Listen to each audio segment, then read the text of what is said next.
Pessoal, antes da gente... Pessoal, vamos lá?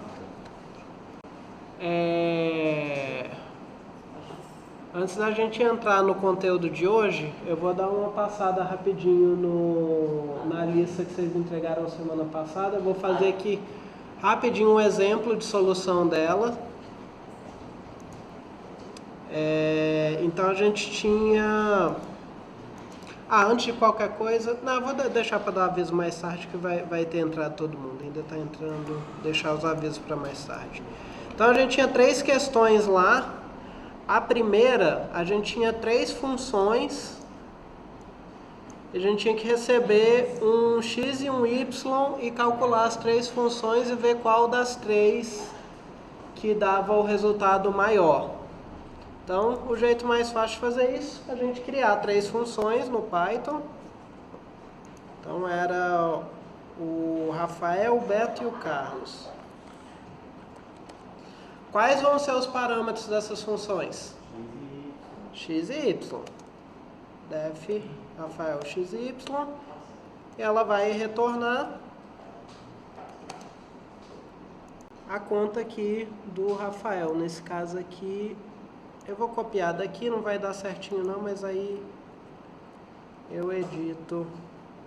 Esse quadrado aqui o Python não sabe o que fazer com ele. Tem que pôr o operador exponencial, que é 2 asteriscos. Então, eu tenho aqui 3x elevado ao quadrado mais y ao quadrado é a função do Rafael. Agora vamos fazer a função do Beto também. Parâmetros vão ser x e y.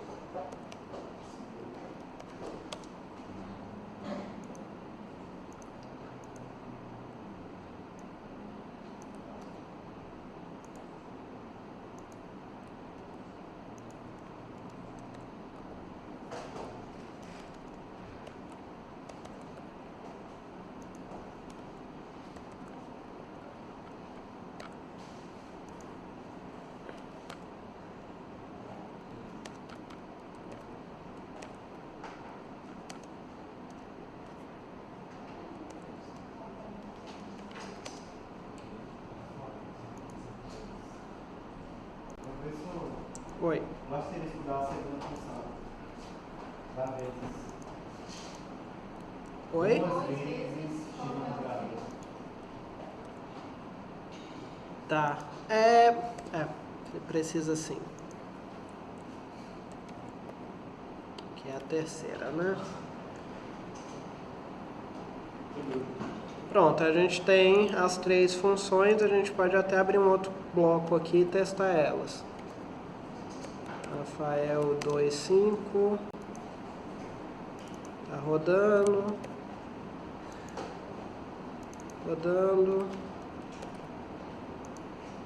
Tá rodando. A gente tem as 3 funções aí definidas e funcionando. Aí agora a gente precisa fazer o resto. Então, o que a questão fala aqui? A primeira linha da entrada contém o número inteiro n, que determina a quantidade de casos de teste. Então, a gente vai precisar rodar isso n vezes. Cada caso de teste consiste em 2 inteiros x e y, indicando as variáveis a serem inseridas na função. Então, a gente primeiro tem que ler n. Eu já vou converter para inteiro, porque esse n tem que ser inteiro. Eu não vou pôr nenhum tratamento de erro aí, porque o bcrowd já vai pôr o inteiro sempre para mim. Se eu estivesse pedindo isso para um usuário e não para uma máquina, eu colocaria um tratamento. Eu leria esse input numa variável, conferiria se é tudo dígito, para depois converter para inteiro. Ou então, aula que vem, a gente vai aprender um outro truque. Não sei se vai ser na aula que vem ou na outra, que é para converter isso. E tem um truque para você tratar quando dá erro. Você captura o erro e trata. E aí, qual o melhor jeito da gente rodar esse código n vezes? Um for. for. Eu não preciso saber em que posição eu estou, então não vou guardar esse for em nada, em nenhuma variável.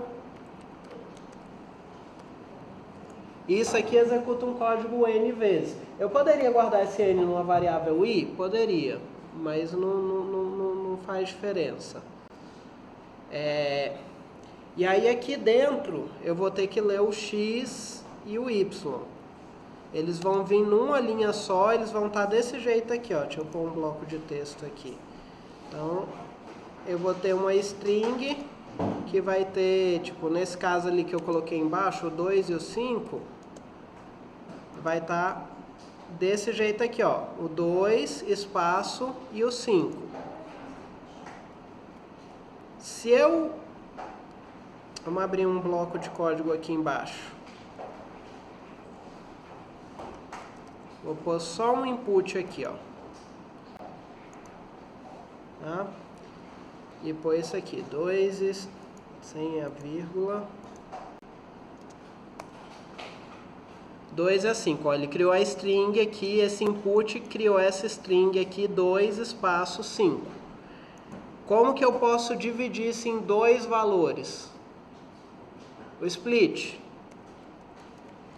Eu divido isso em quê? O que eu passo de parâmetro aqui para o split? Ou nada, porque o divisor padrão do split é o espaço. Eu posso passar uma string aqui com espaço como divisor, ou posso simplesmente deixar em branco. Aí se eu rodar aqui de novo, ó, 2 e 5, ele gerou uma lista com o valor 2 e o valor 5. E aí isso eu posso guardar direto nas variáveis x e y.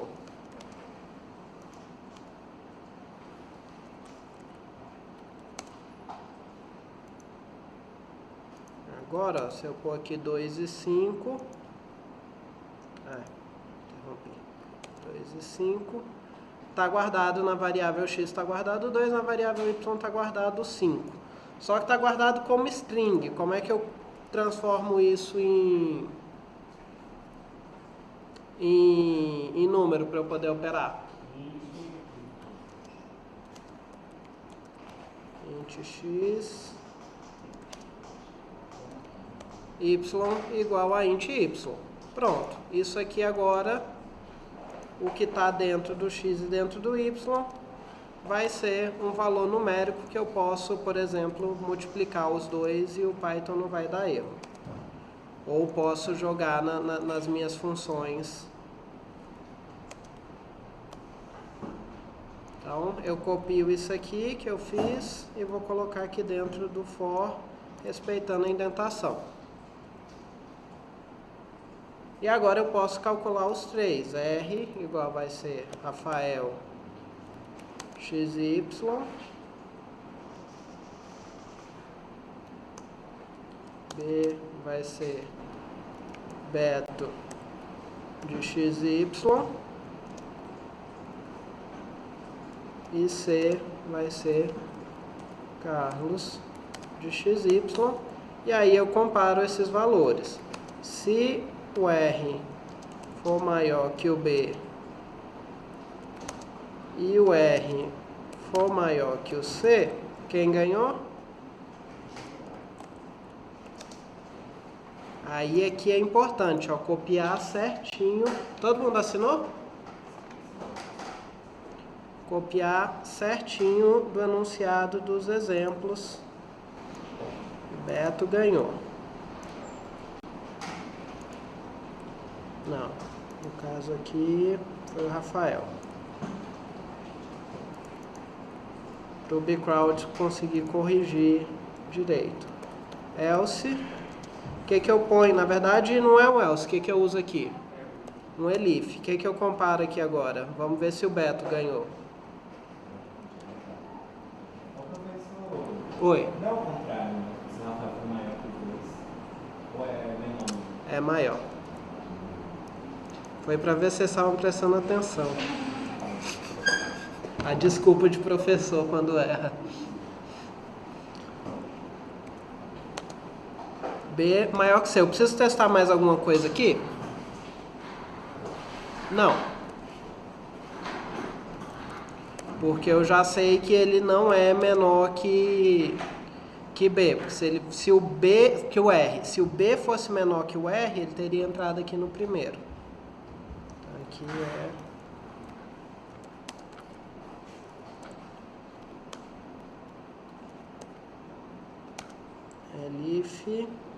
elif não, aqui eu posso pôr só um else, porque aí sobrou agora só o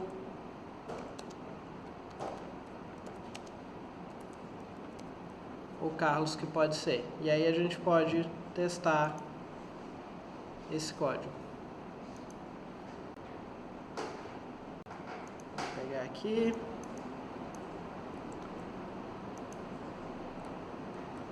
Seis.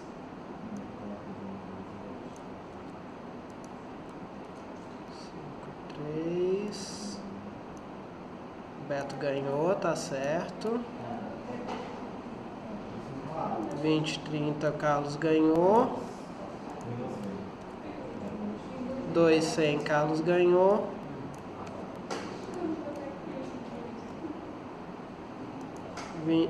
30, 20, o Beto ganhou. E os dois últimos é para o Rafael ganhar.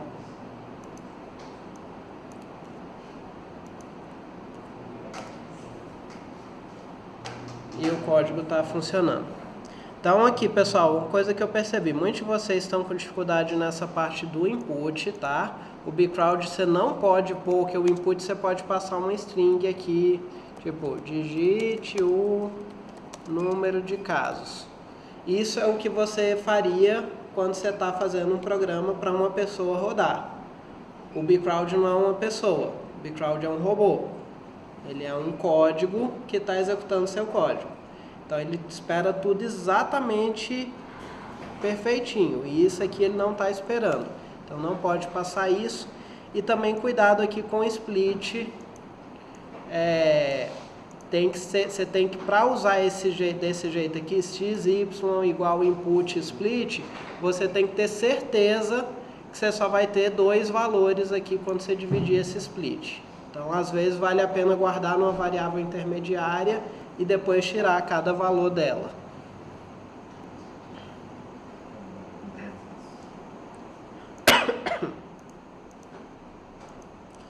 Questão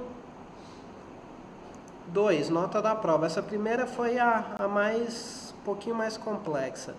Essa primeira a gente recebe uma nota de 0 a 100 e imprime o conceito de acordo com essa tabela. Então, a gente pode começar criando uma função conceito que recebe uma nota.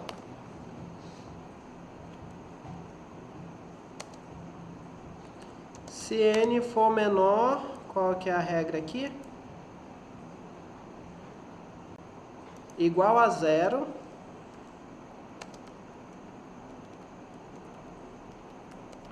A gente retorna um e.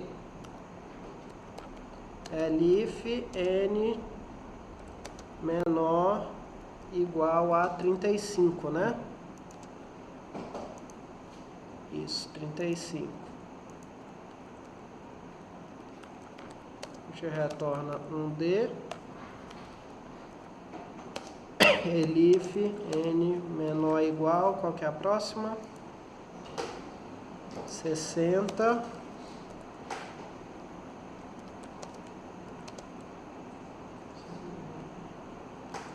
Um C.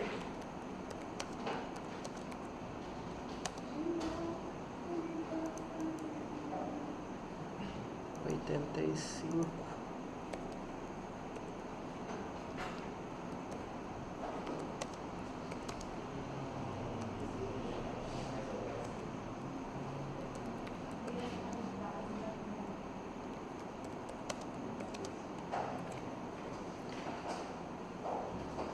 Então aqui a gente tem todos os intervalos e tem a função que acha esse conceito que a gente quer. Então conceito de 25 LCD. Qual que é o problema dessa função? Ela não está fazendo nenhuma conferência dos limites. Então, se eu pôr qualquer coisa menor do que 0, ele vai dar D por conta da lógica aqui. Eu só estou testando igual a 0.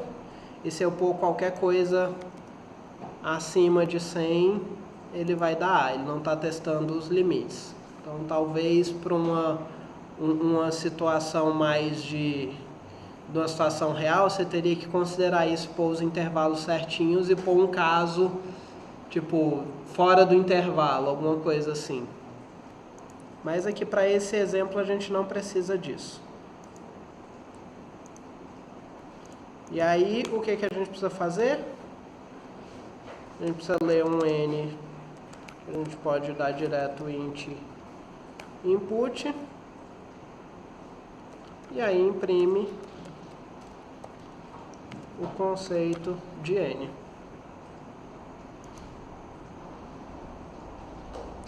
Input é função, por parênteses. Então, vamos pegar aqui o caso de exemplo. Esse aqui nem precisa usar os exemplos, mas 87A. E aqui é importante, alguns de vocês tentaram pôr o ION nesse problema, nesse e no último. O enunciado fala em algum lugar que tem que pegar mais de um resultado? Não, é só um, então você só executa o código uma vez. Esse primeiro aqui, ele dava uma condição clara para você repetir. Ele falava, eu vou te passar um N e você tem que executar esse seu código N vezes. Aqui não, aqui é uma só. Mesma coisa para o último. Tá? Agora o último... Esse último acho que eu não li esse enunciado com calma.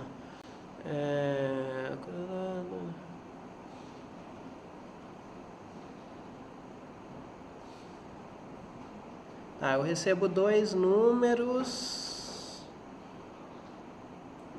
E calcular a diferença?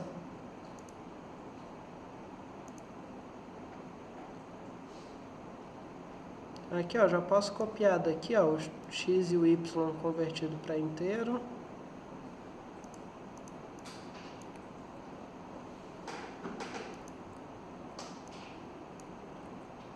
Esse eu vou fazer sem função.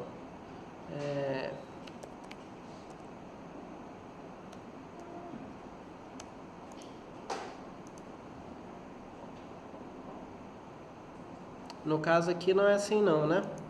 Ele passa um em cada linha. Ó, eu não lendo o enunciado da questão. Ele passa um em cada linha. Ele não passa os dois na mesma linha, igual o do x e y, não. Então, eu tenho que fazer 2 inputs. Lembrem-se sempre, cada input vai ler uma linha do texto. O input, ele termina quando você aperta Enter no teclado. Ou seja, quando você muda... A tecla que muda de linha é o Enter. Então, quando você aperta a tecla que muda de linha... o input termina. Então, para cada linha, você tem que ter um input. Aqui, 30.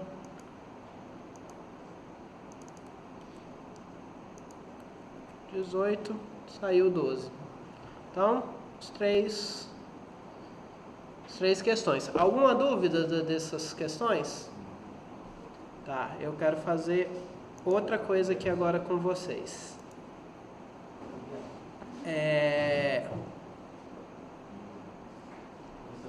Oi. A primeira, aqui.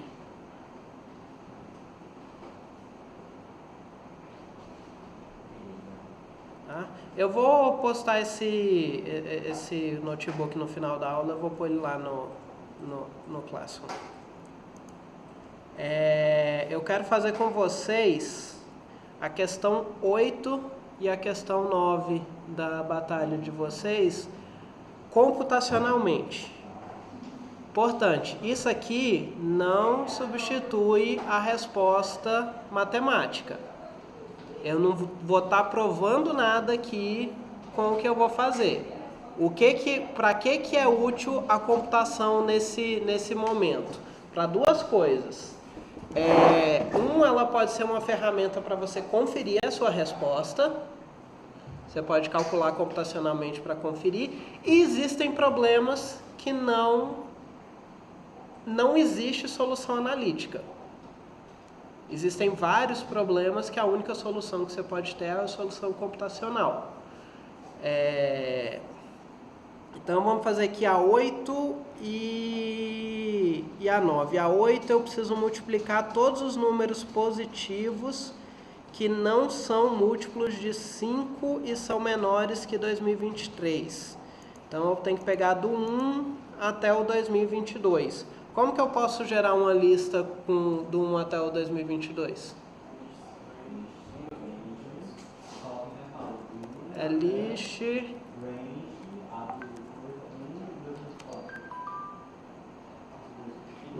2023, né? Que é menor.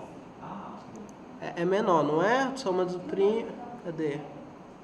São menores que 2023. Então a gente vai de 1 a 2023, vai pegar até o 2022. Então, se a gente fizer isso, eu vou chamar isso de Lzão.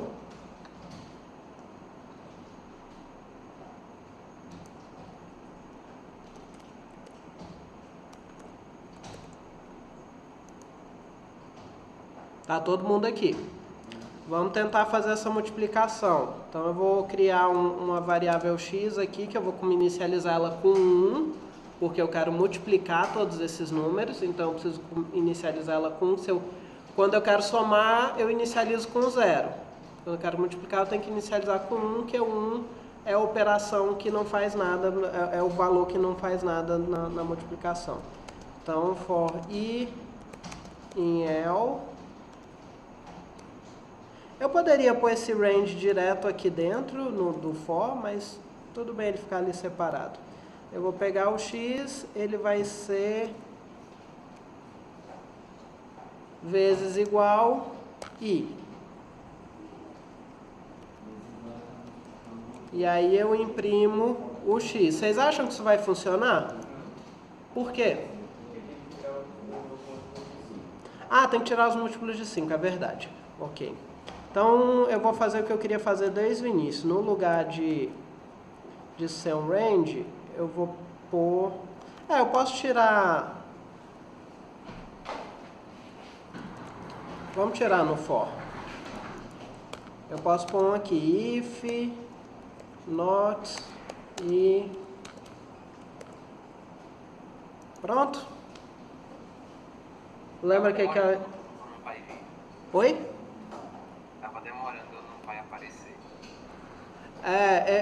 Dá para fazer isso aqui com um pai também, mas por enquanto eu estou usando sem. Então aqui, ó, se o número for múltiplo de 5, isso aqui tem que ser igual a 0. Faltou. Então se i módulo 5, posso pôr um diferente aqui, tá, pronto. Se módulo 5 diferente de 0, eu multiplico. Senão eu não multiplico, aí eu estou ignorando os múltiplos de 5. Agora, vocês acham que isso vai funcionar? Não vai funcionar.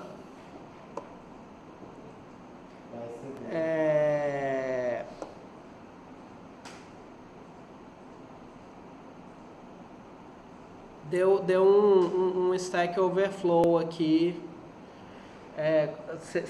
Um Stack Overflow não, deu um overflow da variável. Eu peguei e coloquei, ficou um número grande demais. Eu só preciso do último caractere, não é? Quando eu multiplico dois números, se eu multiplicar os dois últimos caracteres, eu só preciso me preocupar com dois últimos caracteres. Aí o que eu posso fazer aqui? Eu posso tirar a cada passo desse, posso fazer x vezes i e tirar o módulo 10.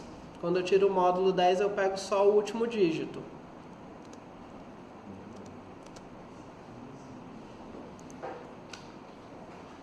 E tá aí a resposta, 2. Eu não consigo achar o número inteiro. Com NumPy, eu conseguiria achar o início desse número, mas eu não consigo achar ele inteiro também, porque não cabe nos formatos padrões de memória do computador. Dá um número grande demais que não cabe nos formatos padrões de memória.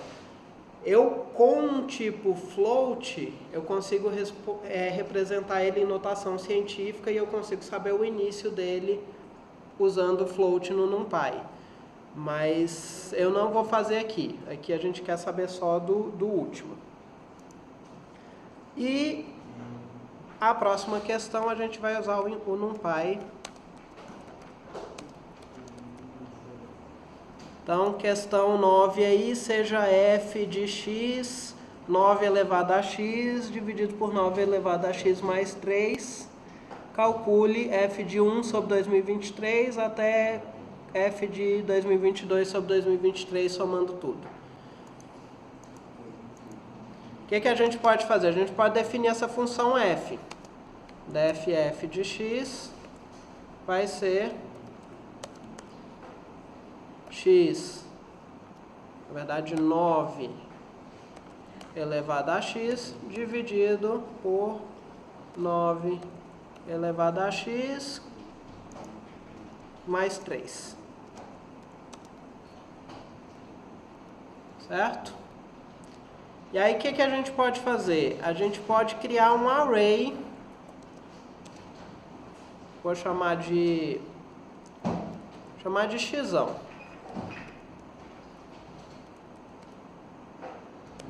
Com a range de 1 até 2023. Só mostrar esse xão. Então eu tenho aqui array com todos os valores, do mesmo jeito que eu criei aqui, o Lzão, eu estou criando um xão aqui com os mesmos valores, de 1 até 2022. Mas por que eu criei como array? Porque como array eu posso operar ela com escalar. Então eu posso vir aqui em cima e dividir por 2023, que é o que eu quero, ó. Os meus valores de x vão de 1 dividido por 2023 até 2022 dividido por 2023. Agora o meu x vão ser essas divisões todas, ó. Viu que agora deu números pequenininhos, ó. Esse aqui é 10 a menos 4, esse aqui é 10 a menos 4, até o último aqui, que é quase 1, mas não é exatamente 1, que é o 2022 sobre 2023.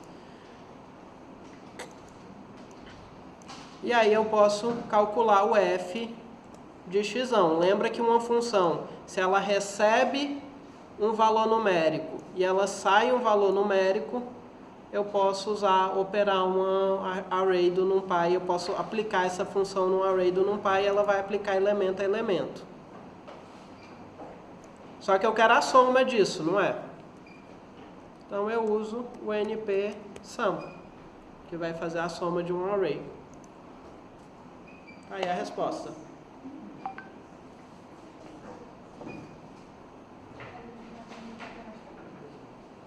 fiz a 11 no Python para ver se dá mais certo. 11, calculação.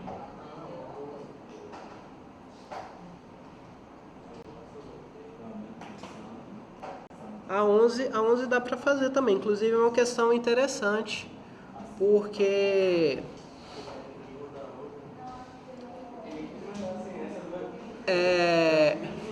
como é que você fez? Eu encontrei uma biblioteca que fazia permutações, aí eu coloquei, eu sabia quais eram os dígitos possíveis, era só 7, 8 e 9 que podia aparecer nesse número.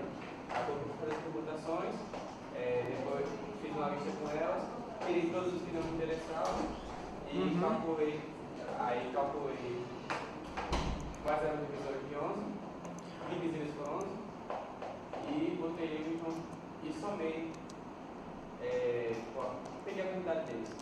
Aí eu coloquei a quantidade deles sobre a quantidade total da lista dos que me interessam, aí dá para improvisar. Eu vou fazer aqui de uma maneira um pouquinho mais força bruta, sem nenhuma biblioteca além do NumPy. Então são todos números de 5 dígitos, né? Então a gente vai do 10.000 até os 100 milhões.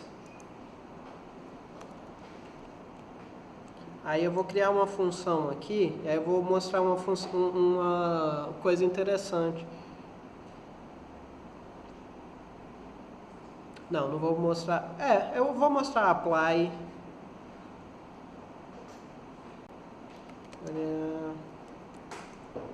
Como é que é? A soma tem que dar 43 os dígitos? Sim, é. Soma 43. Então, eu vou pegar... Eu tenho um x e eu quero saber se os dígitos dele somam 43. Então, eu vou pegar um C aqui, começar ele com 0, que vai ser o que eu vou... S de soma. E aí, for D de dígito em str de x. Lembra quando eu converto o inteiro para string, ele vai pegar cada valor individual. E aí essa... Não, já chego lá. S vai somar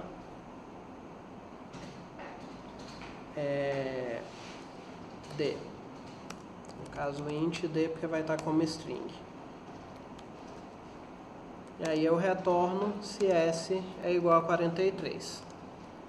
Se for, ele vai retornar um verdadeiro, senão ele vai retornar um falso. Aí o que eu posso fazer aqui? B.apply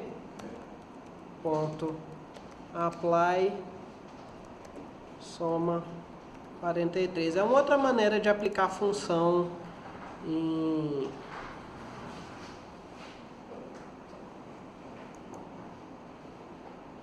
Não é array. É o arrange.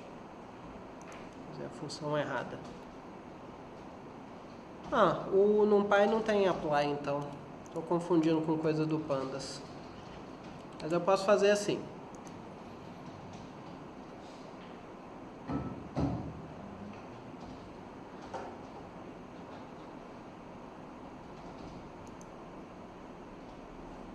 Professor, tem que colocar esse underscore mesmo?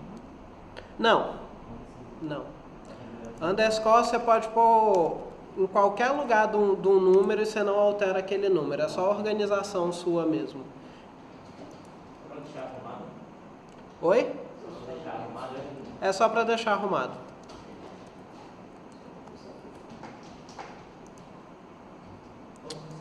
Qual que é? Oi. O arrange é para pegar todos os dígitos desde que você seguiu, né? Eu tô pegando tudo de 10.000 até 99.999. Professor, esse arrange aí só vai pegar os inteiros, né? Sim. Inclusive, eu posso forçar ele. Posso dizer que o data type que eu quero é inteiro.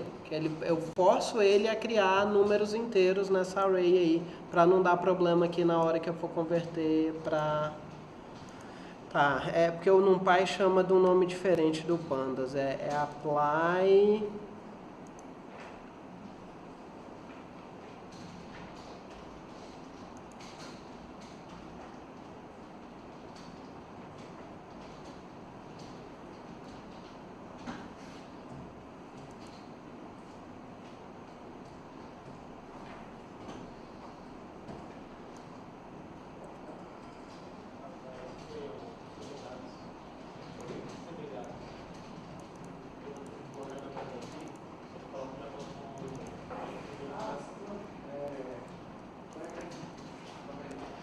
não vai ficar tão bonitinho quanto eu pensei que ia ficar, não. O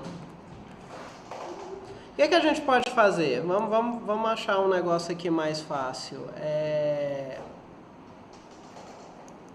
No lugar de eu voltar aqui, eu vou usar um truque aqui. No lugar de eu voltar o resultado de S igual a 43, eu vou voltar S menos 43. Porque aí eu posso aplicar ela direto na array. Ou eu volto só S. Vamos voltar só S.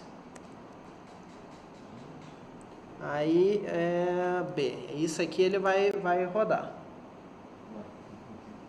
Não, o que ele está reclamando? Vou deixar inteiro, não.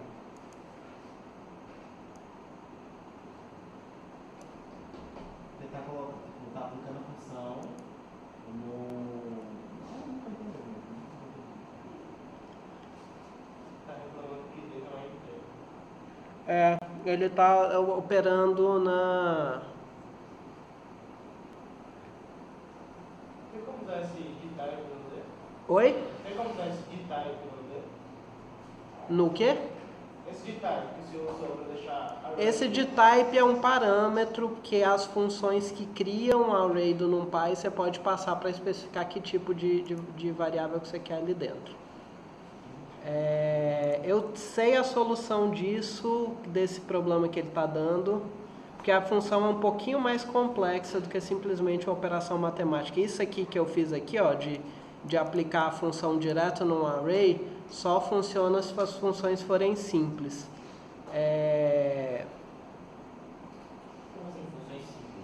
Tipo, eu só fiz uma operação matemática aqui, ó, na questão anterior. Eu só fiz uma operação matemática. Eu não tenho if, conversão de tipo, nem nada disso lá dentro.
Cara, eu tinha visto hoje... Tá, a gente não tem tanto número aqui, a gente pode fazer um for disso. Eu posso criar um...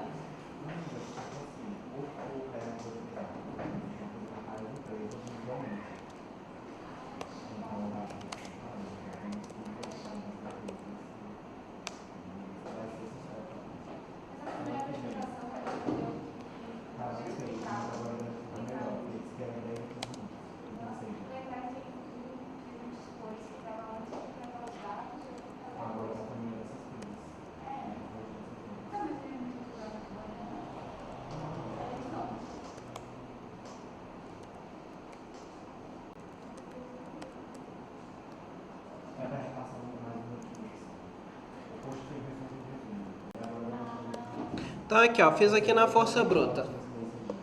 Coloquei um for para os caras que soma 43 é verdadeiro, eu adicionei numa segunda lista L. Tá? E aí tá todo mundo aqui. O que era a questão mesmo? O que a gente precisava fazer com eles?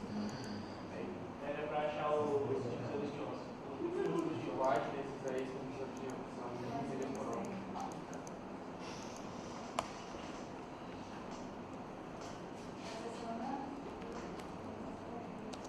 Então é só eu...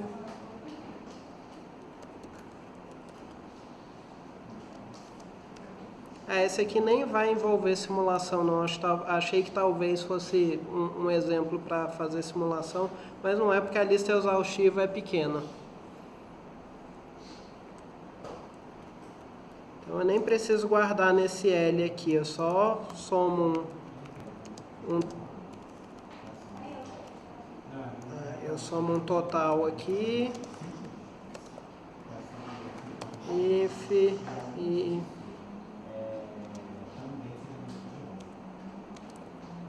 11 igual a 0, se o módulo dele por 11 for 0, para ele ver se ele é múltiplo de 11.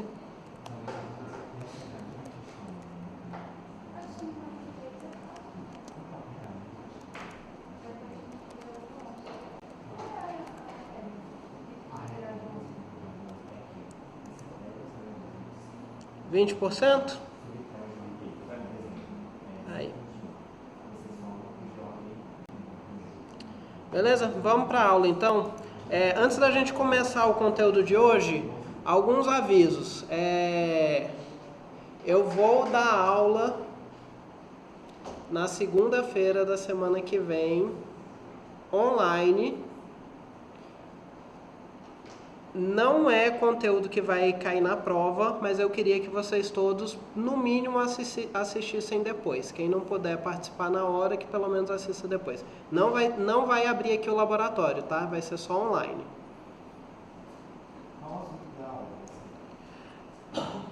Eu ainda estou um pouquinho dividido.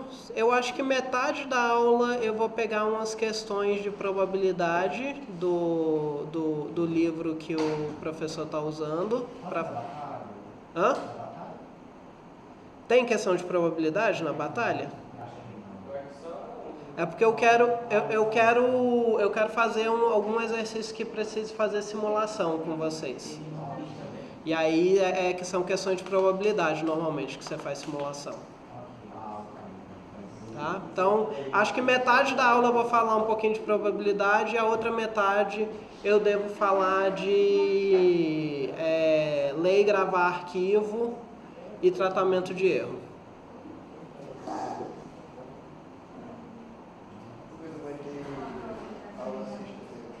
Essa sexta? Aparentemente quinta é feriado. Eu também não sabia não, mas está no calendário marcado que é. Não sei se é algum feriado local. Corpus Christi? E aí é ponto facultativo na UFAL. Aí sexta da semana que vem tem aula presencial normal. É porque assim, o nosso curso, programação, a gente já tem 2 aulas a menos que as outras matérias. Porque as outras matérias vocês têm aula na semana da prova, e programação não. E aí eu vou repor essa aula que a gente perdeu do evento da FGV na segunda que vem, que vai ser essa que eu vou fazer online. A avaliação desse mês, ela vai ser pelo virtual também ou vai ser pelo notebook? Avaliação. A prova? Sim, a prova. Notebook. E eu acho que a última lista também provavelmente vai ser notebook, que ela deve ser de pandas e o Bcrowd não tem suporte a pandas. Então provavelmente... Não, você vai saber a nota quando a correção não é executor no Bcrowd. A correção é o monitor que corrige. Parte da sua nota é se executou direitinho no Bcrowd ou não. Mas vai ter correção do monitor e vai ser lançado lá eu já criei as 2 atividades lá no Classroom. A nota mesmo vai ser o que vai aparecer lá no Classroom quando o monitor corrigir.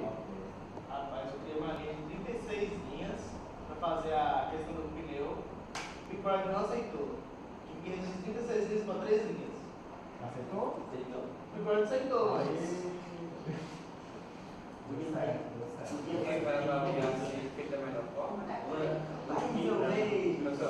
Oi?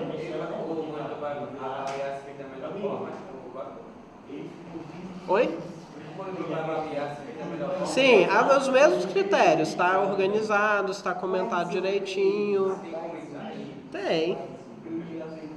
Você sempre tem que comentar seu código.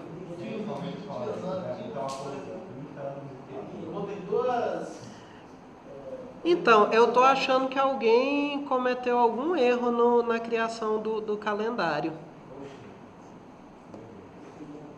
Eu abri aqui um calendário e tem um feriado na quinta da semana que vem, no dia 15.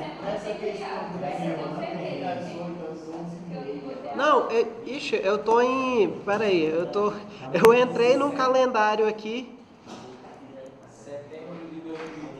Não, por algum motivo, eu fui abrir o calendário e eu digitei calendário 2017.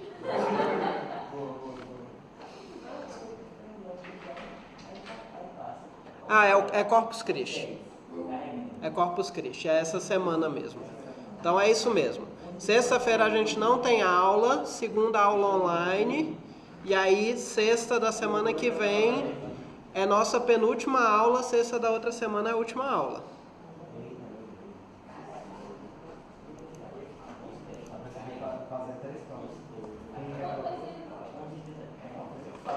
Pessoal, não precisa mandar nada dessas as atividades do BeCrowd.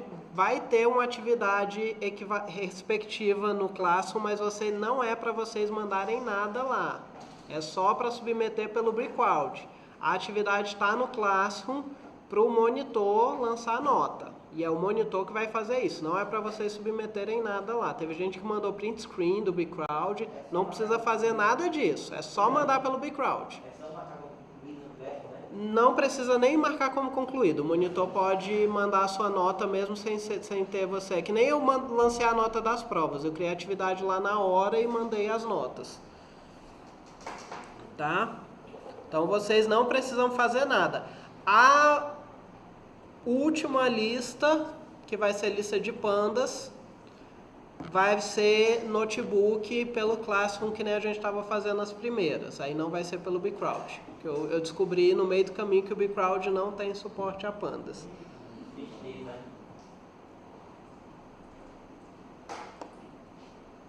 Tá, então avisos dados. Vamos voltar para a nossa aula. Então, voltando ao NumPy. Deixa eu tirar essa câmera aqui. Isso aqui é um slide da aula anterior, só para a gente lembrar. Alguém ainda está com alguma dúvida do que é um array?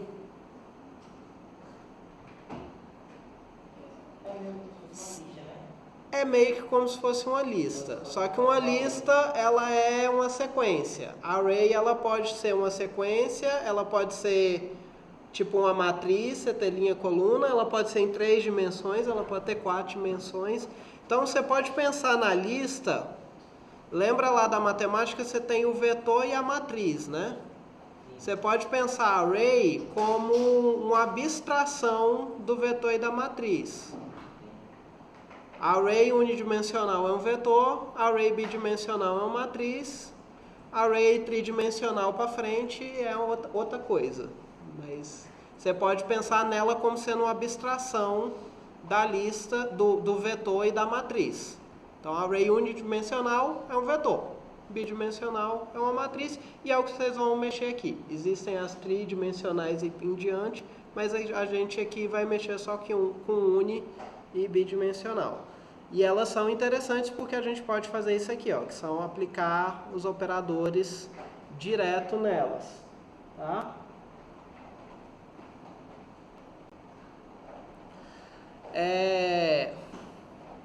Primeira coisa que a gente vai falar hoje é de funções universais. Que diabos são as funções universais? São funções que você aplica em array e retorna array.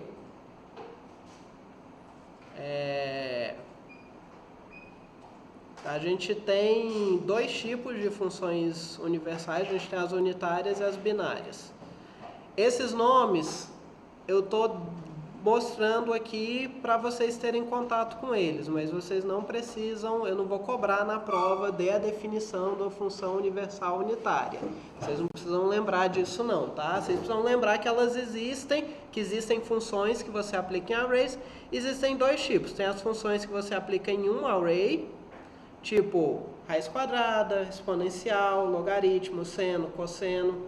Você vai aplicar em um array e ela vai retornar um array, e do mesmo jeito que a gente fazia a soma, a multiplicação, a divisão, a operação vai ser efetuada elemento a elemento. Então, quando eu tiro a raiz quadrada de um array, ele está tirando elemento a elemento. Ele tira a raiz quadrada de cada elemento da array e cria um array nova. Aqui eu tenho alguns exemplos. Raiz quadrada, exponencial, logaritmo. Tem, esse aqui, se eu não me engano, é o logaritmo natural. Tem logaritmo base 10 também. E tem logaritmo que você pode especificar a base que você quer. Seno, cosseno, vai ter também tangente, seno hiperbólico, cosseno hiperbólico, arco seno, arco cosseno. Na prova, precisar de alguma coisa assim, pode olhar na documentação? Pode. Pode olhar na documentação e vai ter a lista dessas funções na apostila também. Ô professor, esse do exponencial, a base é 10, né? Não. É o ponto. Esse exponencial, o logaritmo é logaritmo natural e o exponencial é base E. Base é ok. E aí a gente tem também, do mesmo jeito que a gente tem as unitárias, a gente tem as binárias que operam duas arrays. Então a gente tem o equivalente dos operadores aritméticos que a gente já usou. É a add, subtract, multiply, divide. Isso aqui é muito raro usar, porque normalmente você vai lá e põe A mais B. Array A mais array B. Você não vai pôr NP, add, A, vírgula B. Mas existem as funções. Na verdade, por trás, o que o NumPy faz quando você põe array A mais array B, o que o NumPy faz é chamar a função add com os dois. A gente tem de comparação também greater, equal e tem algumas outras, tipo power, maximum. Essa maximum aqui, ela vai pegar qual das duas tem o maior valor e usar ela. Vamos testar algumas dessas. Ô professor, aquela última, sale, é de quê? Qual? A última da unitária. Eu coloquei ela ali junto do floor e sale. A floor puxa para baixo, a sale puxa para cima. Então é um arredondamento sempre para cima. E a floor é um arredondamento sempre para baixo. E eu acho que tem arounds também que arredonda usando a regra normal do próximo dígito. É o piso e o teto. Hã? É o piso e o teto, é. E power, a diferença de power para máximo. Power, ela pega o valor da primeira array e eleva pelo valor da segunda array. Elemento a elemento. Então aqui, ó, vamos criar duas arrays aqui. Eu vou criar array A. Eu vou pôr eu vou pôr aqui, ó, 4, 9, 16, 25, 36. E a array B, fazer uma coisa mais simples. Eu vou pôr 10, 20, 30, 40, 50. Só que eu preciso disso como array, né? NP array nas duas. NP array, tá?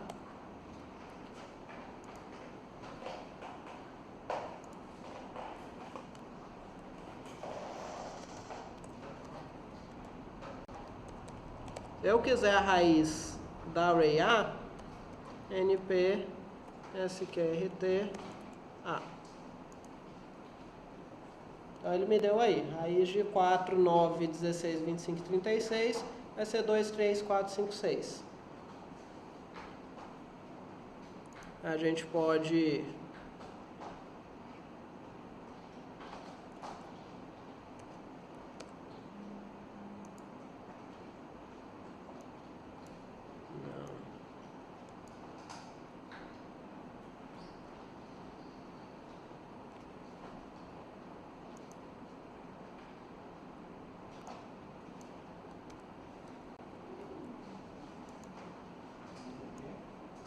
Pronto, aqui ó. Vamos testar aqui. Você queria saber a sale e a floor? Eu fiz aqui ó, B dividido por A deu 2,5, 2,22, 1,8, 1,6 e 1,38. Vamos tirar o sale e o floor disso. NP floor de B dividido por A.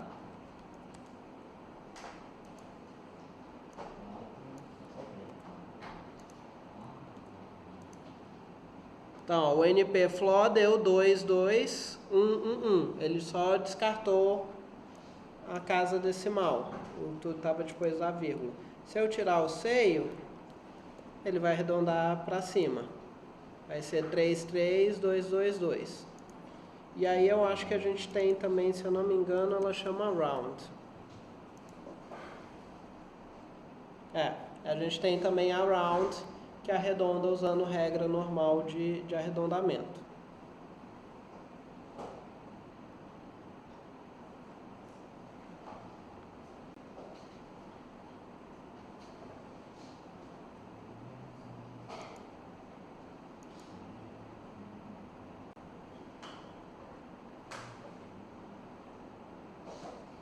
Deixa eu mudar um pouco. Não, deixa quieto.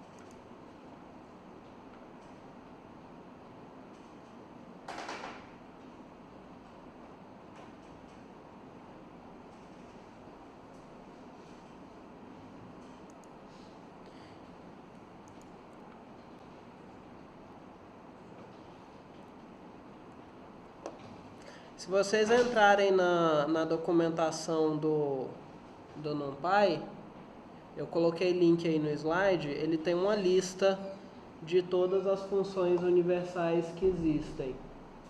Então a gente tem subtract, multiply.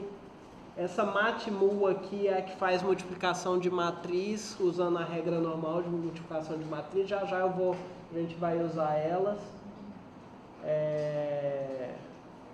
A gente tem floor divide, negativo, positivo, potência, tem um monte de função, módulo, absoluta, sinal, se você quiser tirar só o sinal da função, tem aqui. Os logs diferentes, ó, log natural, log 2, log 10. Seno, cosseno, tangente, todos os hiperbólicos, conversão de grau para radiano e vice-versa.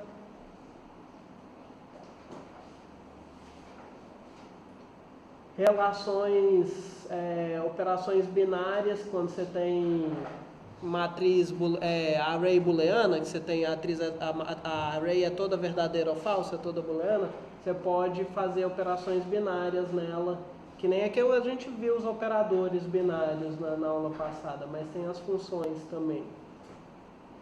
Comparação.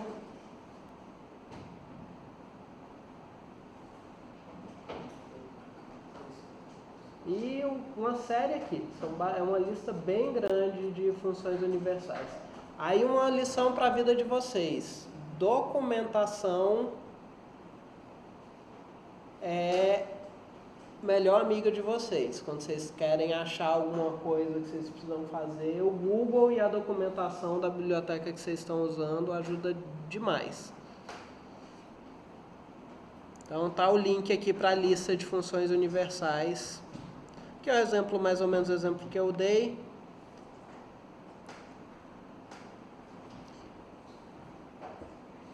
Vamos agora para as funções de álgebra linear.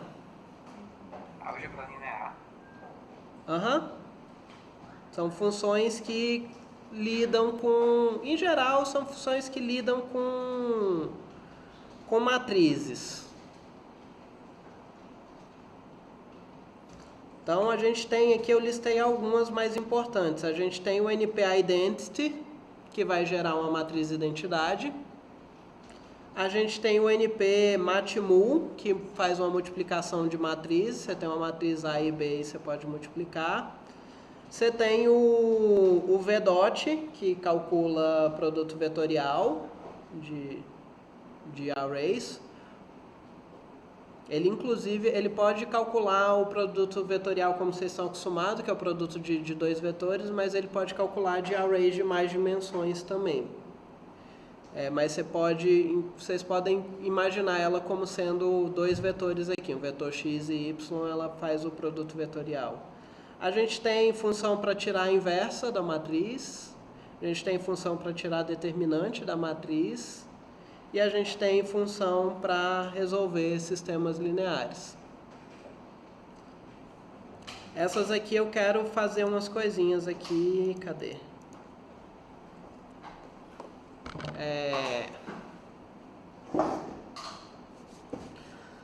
Vamos lá.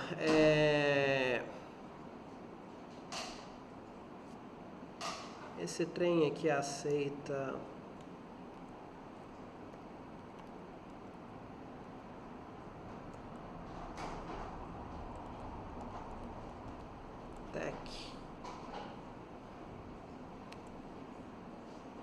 Aceita. Como é que é mesmo?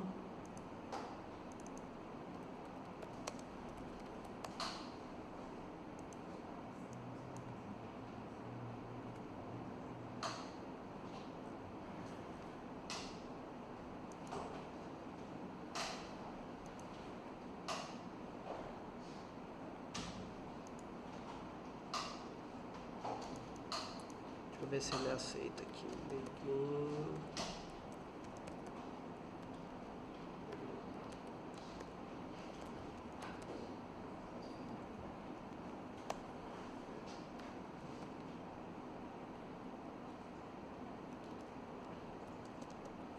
Ele aceita tech assim, aceita.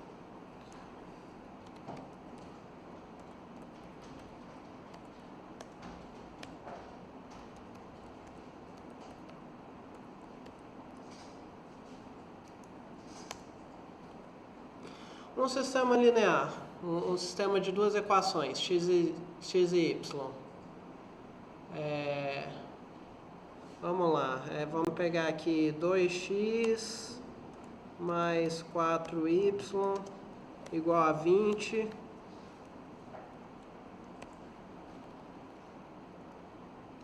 E, sei lá, x dividido por 2 mais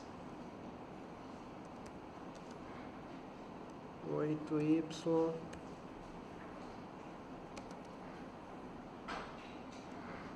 igual a 6. Nem sei se isso vai dar alguma coisa. A gente tem esse sistema aí. Vocês sabem representar isso como uma única equação de matrizes? Então como é que a gente faz isso? A gente chama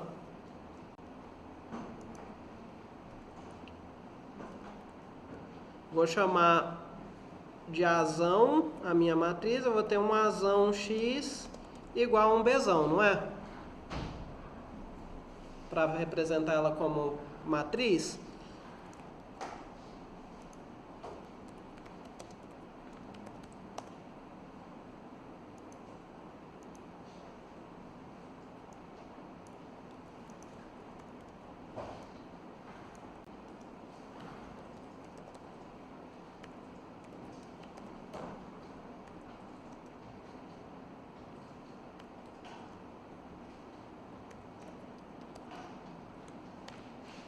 Então eu vou ter aí, no caso eu quero uma B matriz.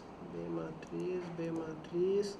Eu vou ter 2, 4.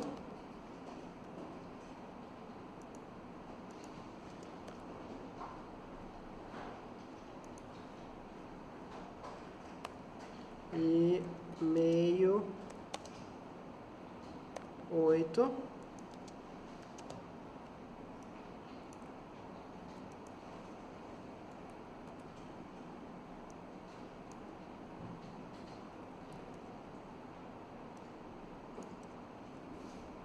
Então tá aí nosso sistema linear. Como é que eu resolvo esse sistema?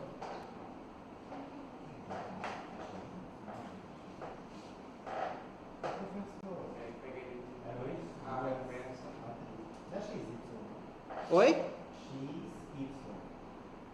O quê? A segunda matriz. São 3 matrizes. Ah, sim.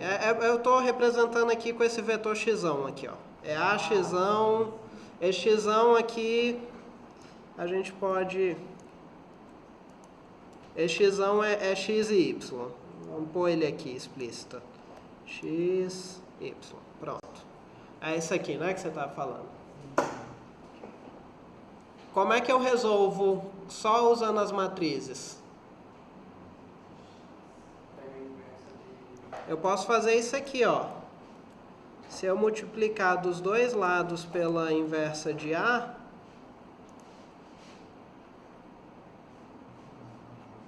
então, A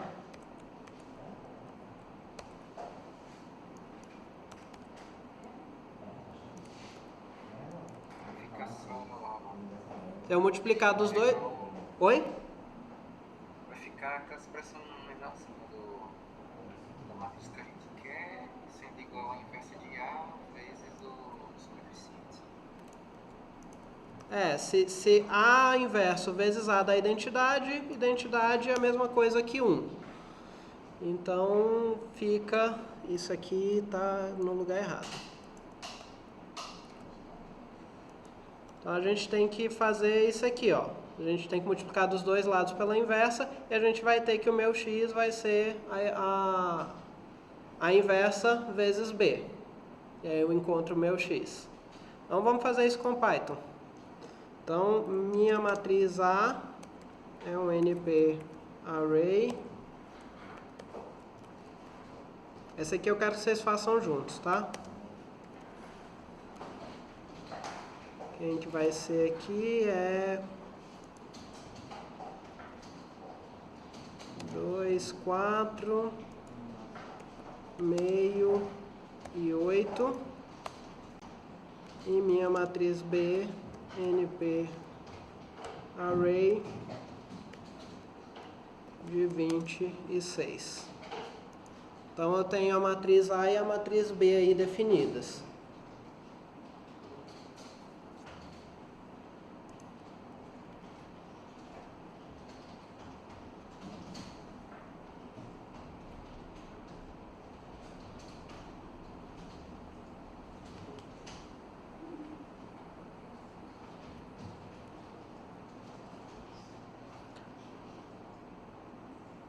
Aí voltando aqui, a gente tinha uma função aqui do NumPy que acha a inversa para mim, ó. É o np linalg inv. Posso usar ela. A inv vai ser np linalg inv de razão. A gente pode imprimir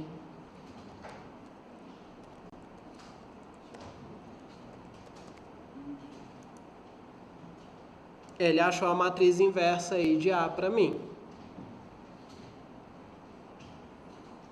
E aí, para eu achar o meu x, que é o meu x e meu y, é só multiplicar por B. Só que não, se eu fizer isso aqui, ó, vai dar errado. Lembra que essa multiplicação aqui não é multiplicação de matriz. Qual que é a multiplicação de matriz? A matmul. Então, aqui, no lugar de eu fazer isso A vezes B, eu jogo... Vamos pôr isso bonitinho numa variável. NP matmul. Eu passo para ele multiplicar o A e o B. Vou guardar isso num x. E aí eu posso imprimir esse x.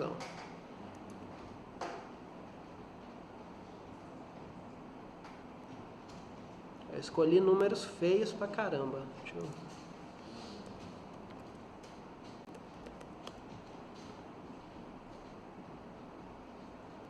Deixa eu ver se o Wolfram concorda com isso.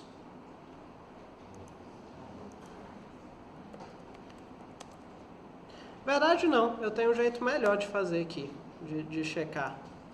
Qual outra função que a gente tem aqui, ó? A gente tem a solve. Então, eu posso aqui, para confirmar,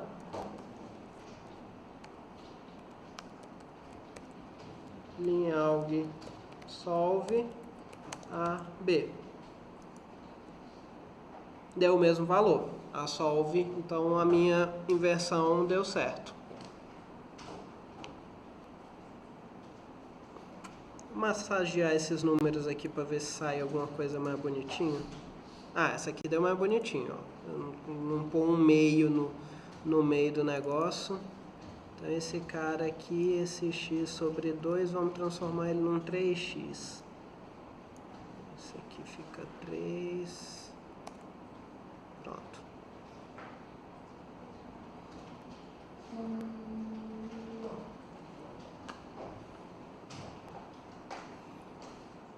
Ó que legal.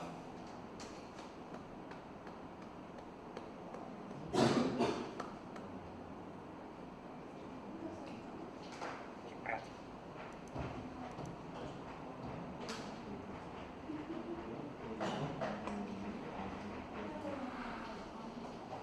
Alguém tem algum outro problema? Alguém lembra de algum outro problema que usa a matriz para resolver? Tem o problema das moedas. Oi? Tem o problema das moedas. Eu ando procurando ele. Assiste um link.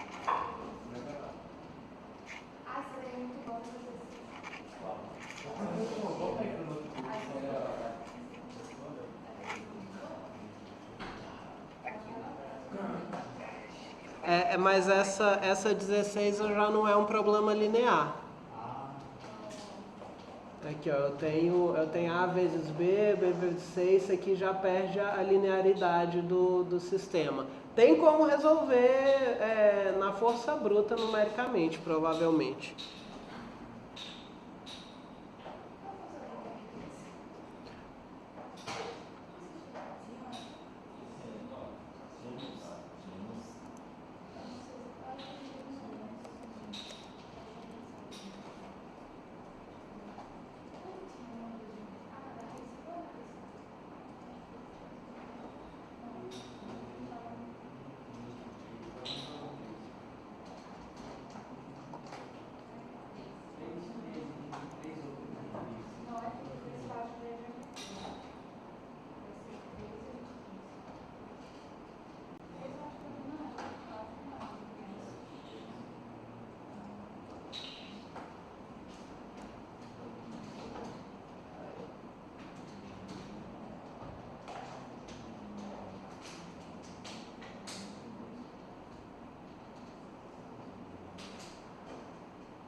Alguém aí no chat falou para eu pôr uma regra de Cramer aqui. Eu não vou fazer não, mas eu vou mandar no chat alguém que fez no NumPy resolver um sistema usando o Cramer.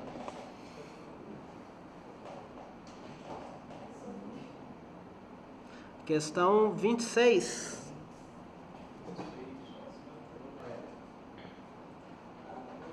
Ah, essa foi feita. Foi essa que foi feita lá? Foi. Eu falei dessa daqui? Tá, deixa eu ler aqui.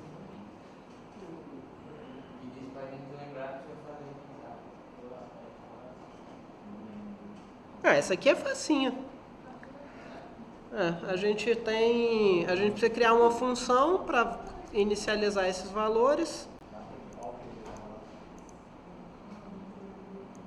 Então vamos lá. Def AIJ de J vai ser, como é que eu defino esse AIJ? Se I for igual a J, então if I igual a J, return, o que ela é se I for igual a J? Eu preciso passar o X também. Passar um Xão aqui, que são todos os XIs. Se for igual a J, eu retorno o XI. Na verdade, é o XJ, né? Que ele fala. É o XJ mais 1.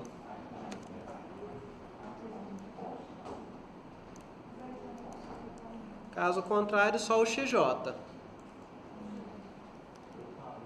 Aí eu crio aqui, ó, um NP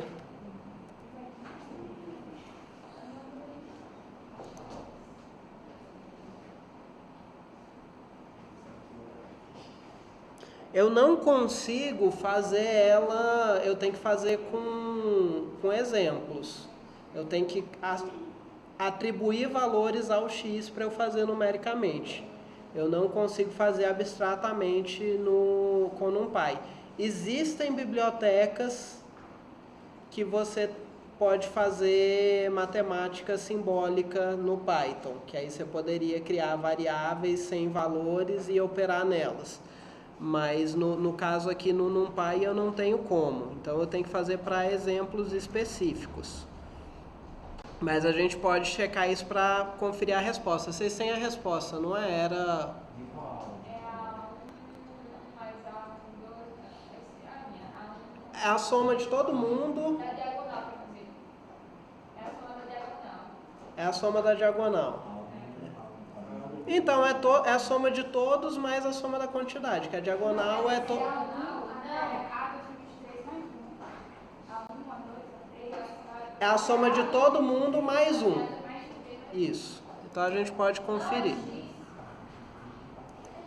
É x, de x1 até x 2023. Então a gente pode... Eu vou criar um xão aqui que eu vou usar o...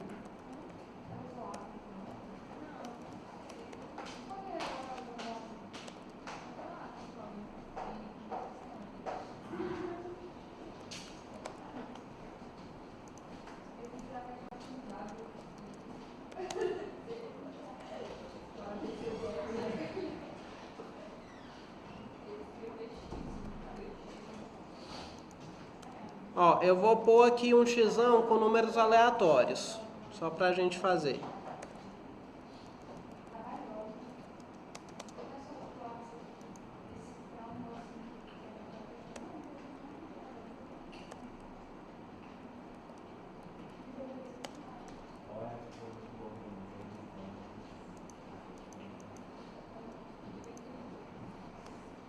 Então, gente, o xis eu estou criando aqui nesse xão, eu estou pondo 2023 valores aleatórios, e aí eu estou criando uma matriz vazia primeiro para eu preencher com os valores. For e in range 2023 for j in range 2023 a e j vai ser azinho e j de i, j e xão.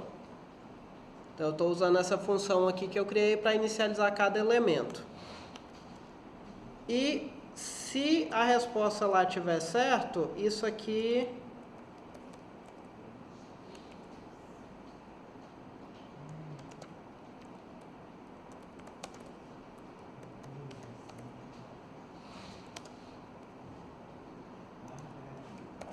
Isso aqui tem que ser a soma do xão mais 1, não é? A soma do xão mais 1. E aí vamos encontrar outra resposta aqui pela matriz. Eu quero a determinante, né?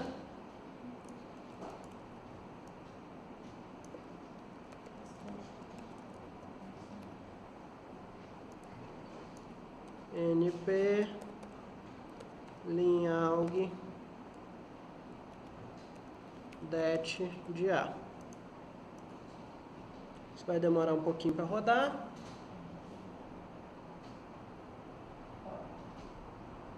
Aí. O computador ele errou um pouquinho ali no arredondamento, mas achou a mesma resposta. Vamos rodar de novo.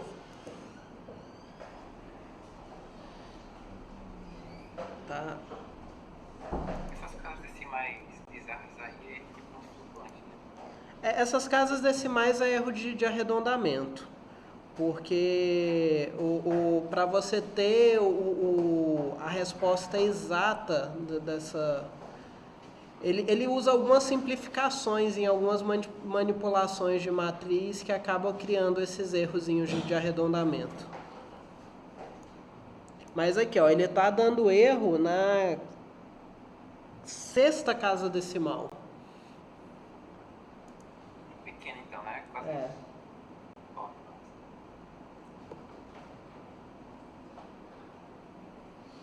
Beleza? Vamos pro intervalo.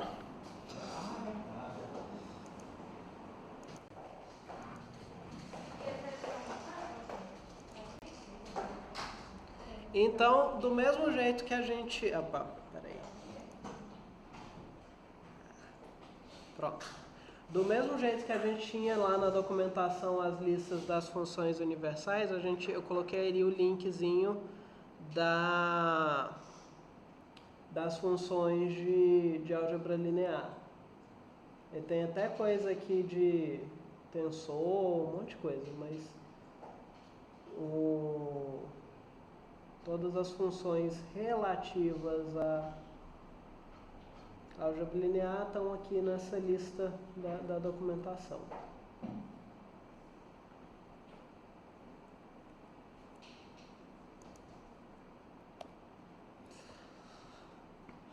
Operações de conjunto. A gente tem algumas funçõezinhas no NumPy para isso também. Então a gente tem, por exemplo, a função unique, que vai eliminar os valores repetidos num conjunto, num array, na verdade. Aqui ele está tratando o array como um conjunto. Em geral, você usa, a maioria dessas funções vão funcionar só para arrays unidimensionais. A unique e a isin, que é a última aqui, ela funciona com array de outros tamanhos. Mas as do meio aqui, inclusive, tem um nome, 1D, 1D, 1D, para te mostrar que só funciona para unidimensional. A unique ela vai pegar os valores únicos daquele conjunto. A gente tem interseção, união e diferença. Lembra, a interseção é só os elementos comuns entre os dois conjuntos. A união são todos os elementos dos dois conjuntos. E a diferença é os elementos do conjunto A que não estão no conjunto B. E a gente tem a isin, que para mim é a mais útil de todas essas, que ela te diz quais elementos do conjunto A estão no conjunto B também. Só como que ela te diz isso? Ela te diz retornando um array booleana. E lembra do poder da array booleana, que ela pode ser usada como uma máscara, ela pode ser usada como um índice. Então, por exemplo, se a gente tiver aqui... Vou criar um array A aqui, só que eu vou criar ela aleatória.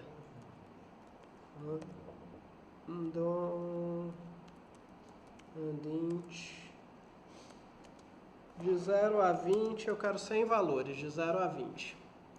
Tá? E eu vou criar aqui um conjunto B com... Vamos pôr os números... Vamos pôr os primos aqui. 2, 3, 5, 7... 11, quem mais? O 13 o 17 o 19 também, né? Pronto.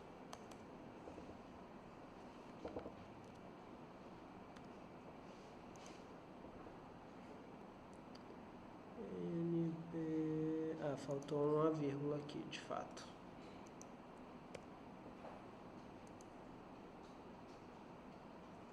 Tá? Então, criei esses dois aqui. Agora eu quero saber quantos números primos tem nesse conjunto A. O que eu posso fazer? Eu posso usar np_isin A, B. O que eu estou fazendo aqui? Eu quero que ele me diga quais elementos de A estão em B. Aí, quando eu executar isso aqui, ó, ele vai me voltar uma array booleana. Se eu quiser ver os elementos de A que estão em B, eu posso usar esse resultado aqui desse isin como indexação do A. O que eu estou fazendo aqui? Ó? Eu pego os elementos de A, onde esse isin aqui deu verdadeiro, onde o elemento de A está em B. Eu estou usando o isin para criar uma máscara para eu acessar o A. E tá vendo aqui, ó, só sobrou os primos. Eu posso contar eles É só eu pegar o comprimento disso aqui, eu vou saber quantos são. Então, no conjunto A que eu gerei, eu tenho 38 números primos. Vamos a uma outra função dessas. Vamos usar a unique. Se eu der um NP unique A, ele vai me retornar todos os valores únicos dentro de A. Ele tira os repetidos. E a unique ela ainda tem um parâmetro a mais que você pode passar. Não está ali na documentação, mas eu vou mostrar para vocês. Que você pode pôr esse parâmetro a mais aqui, ó. Desse jeito aqui. Return counts igual a true. Você põe esse return counts igual a true, ele vai voltar duas arrays. A primeira array é todos os valores únicos e a segunda array é quantas vezes cada um desses valores apareceu. Então a gente pode fazer isso, por exemplo, ó, vamos pegar aqui de novo essa geração desse A. Tá vendo aqui como eu gerei um conjunto pequeno, foi só 100 números, tá bem variando, né? Apesar de todos os números terem a mesma probabilidade, a variação aqui tá bem grande. Tem os números que apareceram 2 vezes, teve um aqui que apareceu 9 e outro até que apareceu 10. Vamos ver quantas vezes a gente precisa aumentar isso aqui para matar essa variabilidade. Que ainda está variando bastante. Aqui, ó, já está variando menos. Tá tudo aqui entre 460 e 500 e pouquinho. Nem tem muito 500, 530, 547 é o maior. Então, conforme a gente vai aumentando o tamanho do nosso grupo aleatório, essa variabilidade vai diminuindo.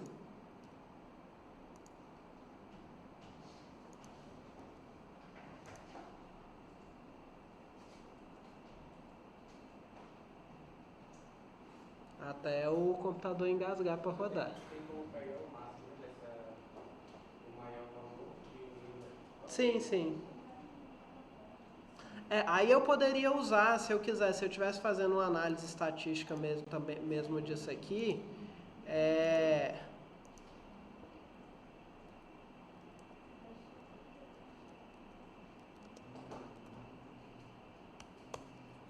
tem um parceiro do NumPy, que é o SciPy, que tem algumas funções a mais que o NumPy não implementa. E dentro do SciPy tem esse módulo Stats, que ele tem várias funções de estatística. Então, se eu quisesse tirar desvio padrão disso, ver distribuição, eu teria várias ferramentas aqui para analisar, se eu quisesse fazer uma análise mais estatística. O SciPy, esse módulo SciPy Stats, tá para aquele módulo, para aquela biblioteca, vocês usaram a biblioteca estatísticas, não foi no exercício? O SciPy Stats é tipo Statistics, só que muito melhor. É que nem o NumPy pro Math nativo do Python.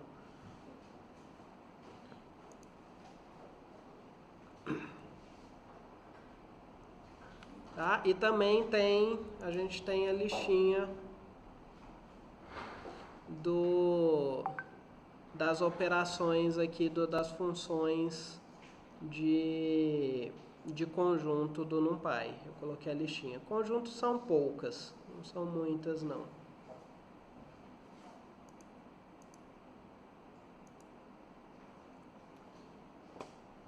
Aqui alguns exemplos, ó. Então esse C aqui com um monte de coisa repetida, quando eu tirei a unique, ele tirou os repetidos. A interseção B só sobrou o 2 e o 4, que são os únicos que eles têm em comum. Aqui, ó, o A é 1, 2, 3, 4, 5, o B é 2, 4, 6, 8, 10. A união B juntou todo mundo. A diferença B, A menos B, só sobrou os 3 primeiros elementos, 1, 2, 3, na verdade sobrou 1, 3, 5. B, diferença A, só sobrou o 6, o 8 e o 10. E o isin volta a array booleana, que inclusive você pode usar para acessar o A de volta. O uso mais comum do isin é isso aqui, ó. Isso aqui que eu fiz. É para você acessar quais valores de um array estão na outra array. Você faz isso aqui.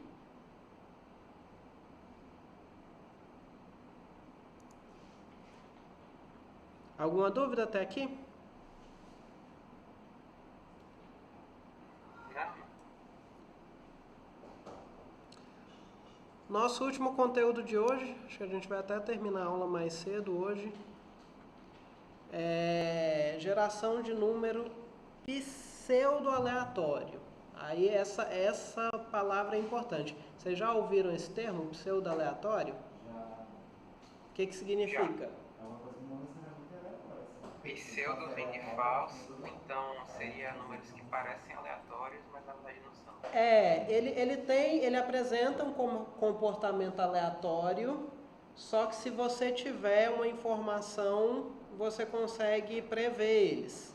Só eles soltos, você não tem como distinguir se é aleatório ou não. E você não tem, só com a sequência de números, você não tem como se prever o próximo.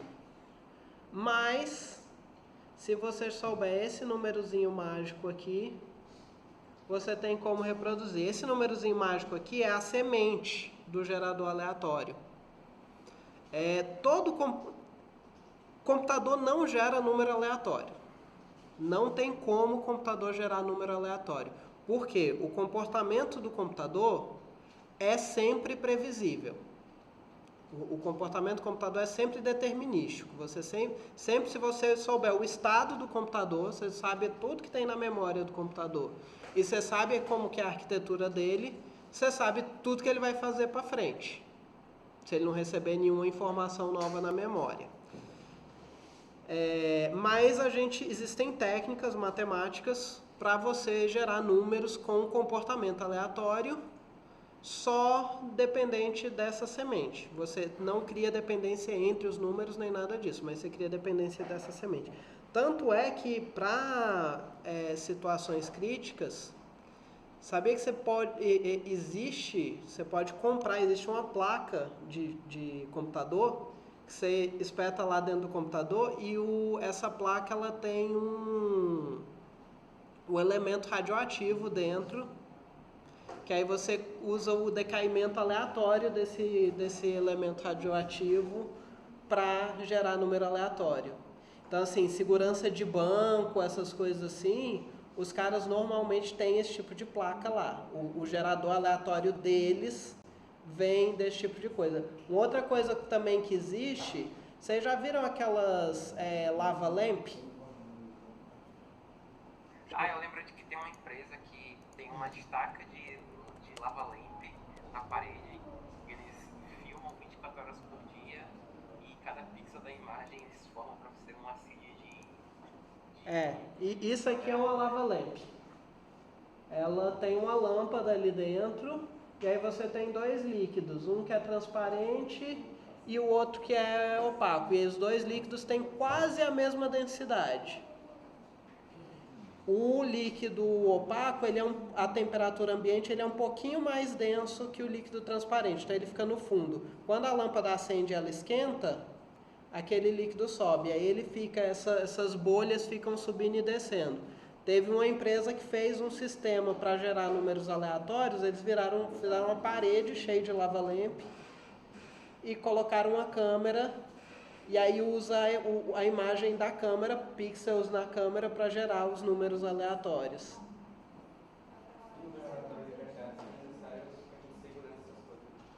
Sim, por que um banco não vai usar um número pseudo-aleatório? Porque se alguém descobrir a seed que o banco usou para o gerador aleatório dele, acabou a criptografia do banco. Morreu tudo. Você tem como prever você quebra todas as chaves criptográficas que aquele banco usa. Então, assim, por isso que para situações críticas você precisa de uma aleatoriedade real. Uma outra coisa que o pessoal usa para gerar número aleatório também é... Vocês já ouviram falar da radiação de fundo do espaço? Tem...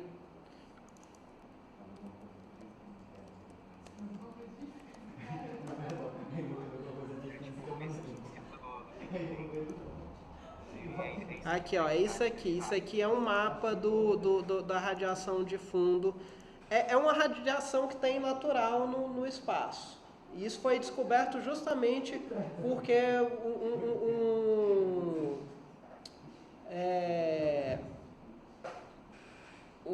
no início do século passado, o pessoal estava tentando transmitir um sinal entre dois lugares e na frequência que eles escolheram estava tendo muita interferência. E aí os caras começaram a isolar isso. Foram na cidade vizinha, ver se tinha alguma coisa transmitindo nessa frequência, ver se tinha algum motor que estava irradiando nessa frequência por engano.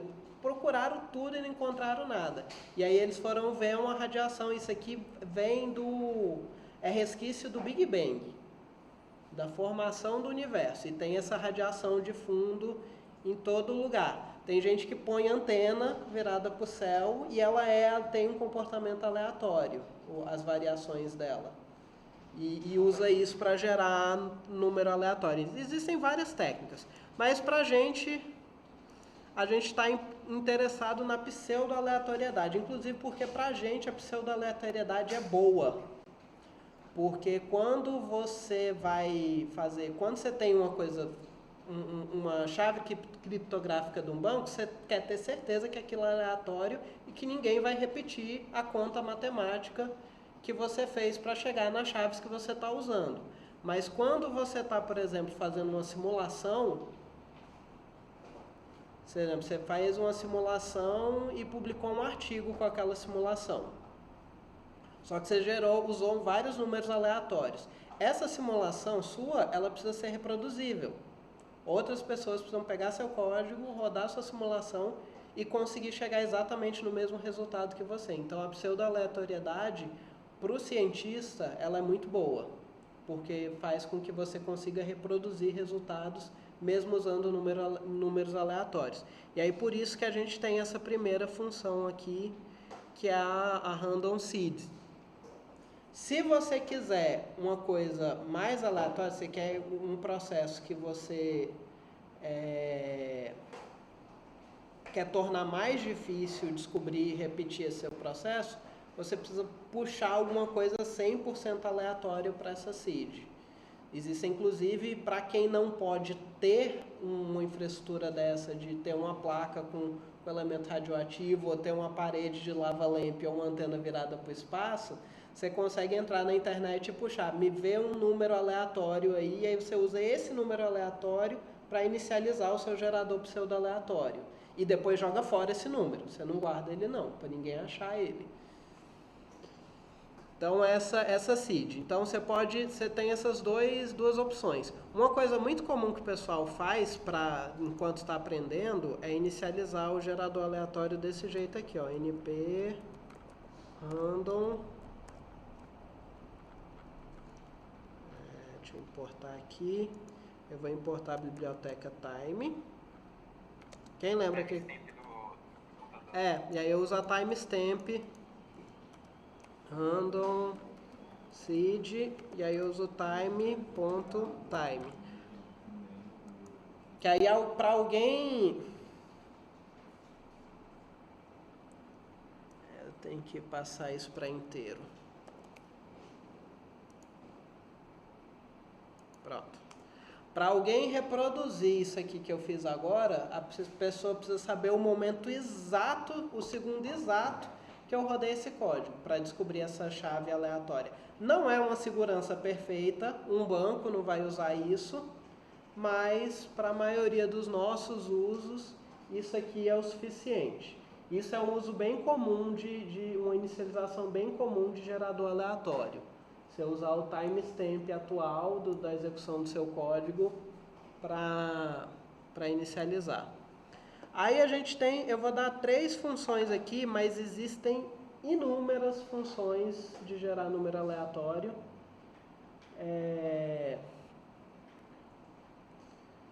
Em probabilidade, vocês chegaram a ver função densidade de probabilidade, essas coisas assim ou não? Não, né?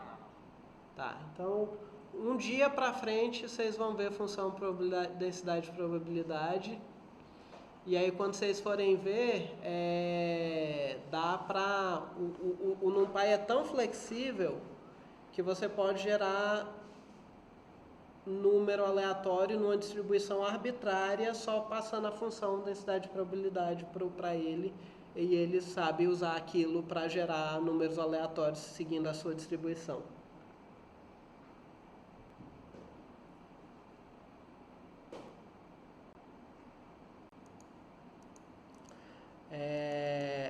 As que eu passei aqui é rand, tá errado isso aqui, ó, tá?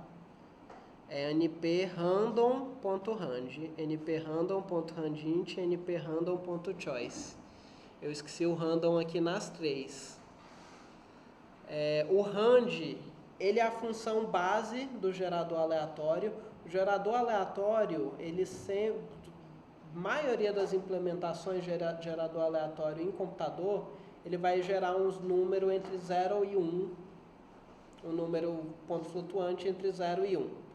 E aí todas as outras funções, elas usam esse número aqui para criar um número com alguma outra distribuição ou de algum outro formato. A rand gera um número entre 0 e 1, que é a função que você vai usar quando você precisa de um número aleatório ponto flutuante. Então vamos supor, você precisa de um número aleatório entre 0 e 100. É só você pegar o nprand e multiplicar por 100. Você vai ter um número entre 0 e 100. A gente pode fazer aqui, ó. Gera um número entre 0 e 100. np random.rand multiplicado por 100. Ele gerou aqui entre 0 e 100.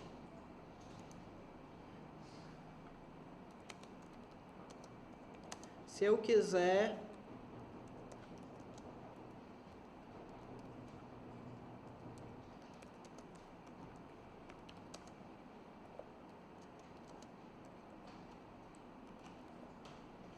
um número aleatório entre 25 e entre menos 25 e 25. Vamos para a sequência, a ordem certa.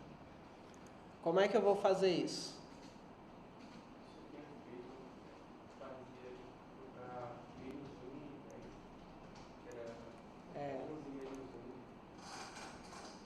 Mas o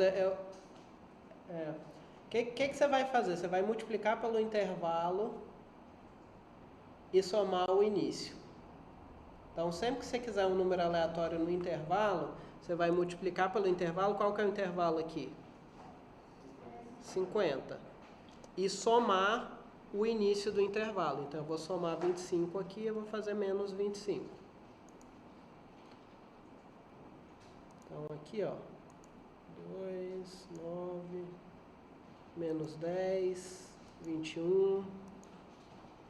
Vamos supor que o juiz lá da batalha matemática estava usando um gerador aleatório. Ele faria desse jeito para dar a nota.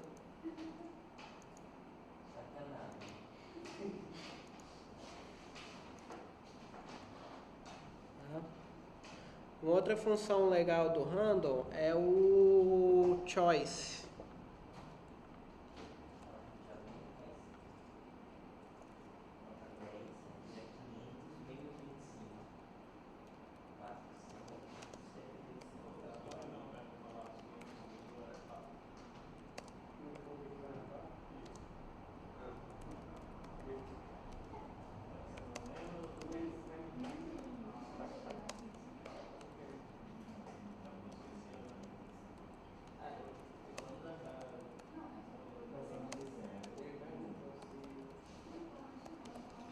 Vamos supor aqui, eu quero, não sei para onde é que eu quero viajar nas minhas próximas férias.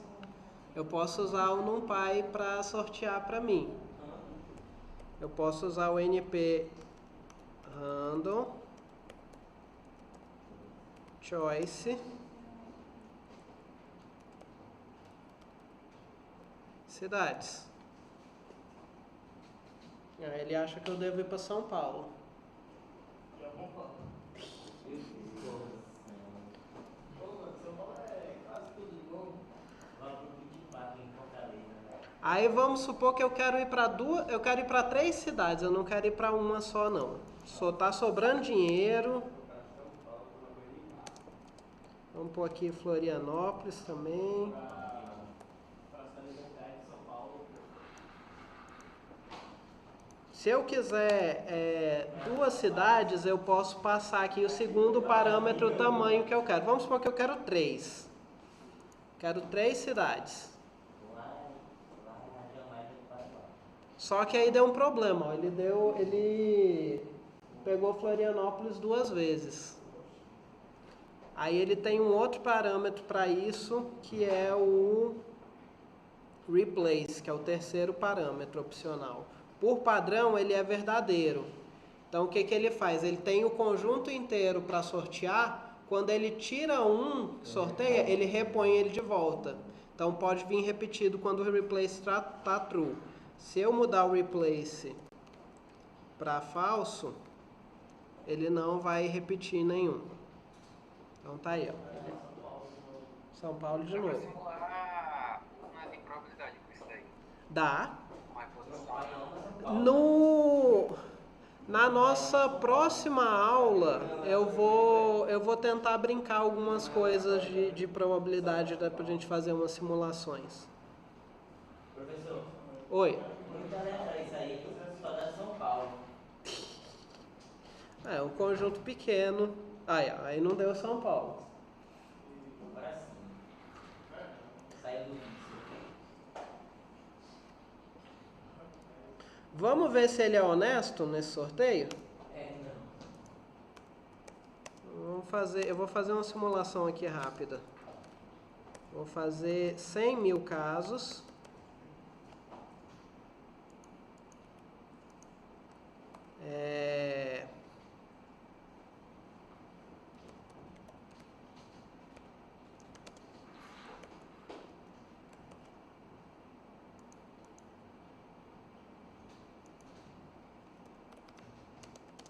Eu sorteio uma cidade.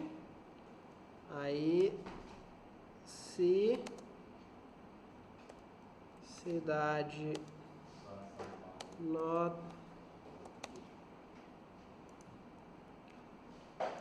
em Contagem, que é um dicionário, eu vou criar o item aqui.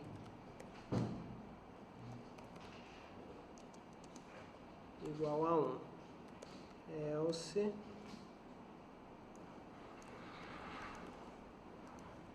eu somo 1. O que eu estou fazendo aqui? Eu criei um dicionário vazio aqui em cima.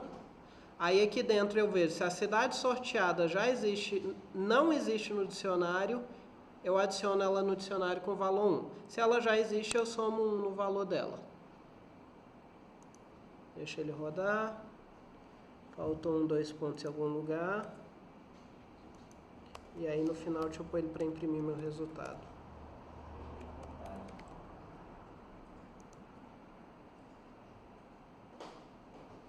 Então, ele sorteou Florianópolis, 16.597, Brasília, 16.920, São Paulo, 16.546, Fortaleza, 16.683, Rio, 16.656, Salvador, 16.597. Eu acho que ele está bem honesto. Tá vendo aí? Só porque eu falei que São Paulo é mais escolhida, foi o menos agora. Agora, vamos fazer ele roubar? Certo. Vamos fazer ele roubar? 01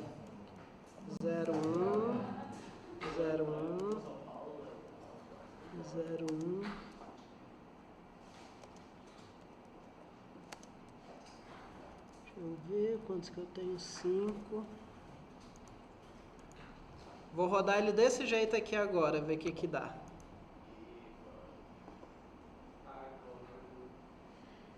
São Paulo 49 mil vezes, Salvador 10 mil, Florianópolis 9.900, Fortaleza 10 mil, Brasília 9.900, Rio 10 mil.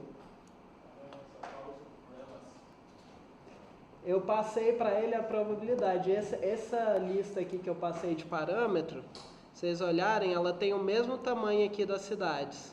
Eu tenho 6 cidades e eu tenho 6 probabilidades. E elas somam 1, tem que somar 1. Se não somar 1, ele reclama.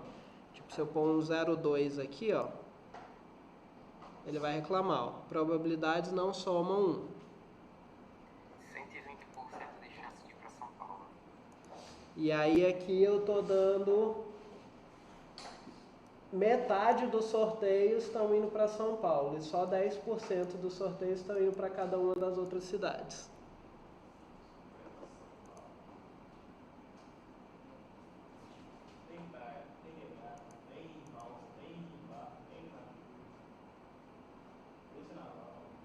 E como todas têm a lista aqui, ó. Vocês entrarem aqui, tem Rand-N, que puxa da distribuição normal, o Choice, o Shuffle, que aleatoriza a lista. Você tem várias distribuição exponencial, distribuição gama, distribuição logística, log normal. Isso aqui tudo para frente, quando vocês estiverem estudando probabilidade mais para frente, vocês vão ver essas distribuições. Tá? Então, pessoal, última coisa para a gente ir é nesse aqui.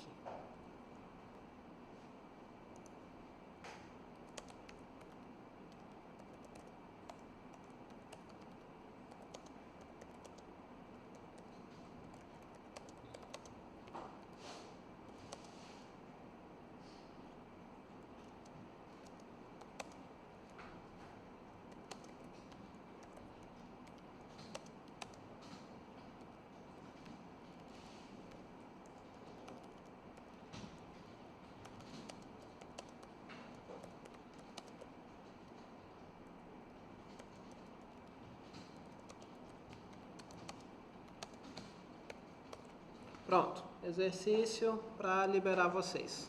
Escreva uma função que receba A e B como parâmetros e retorne um número aleatório entre A e B. Eu acabei de dar a fórmula disso aí para vocês. E aí quem terminar isso está liberado.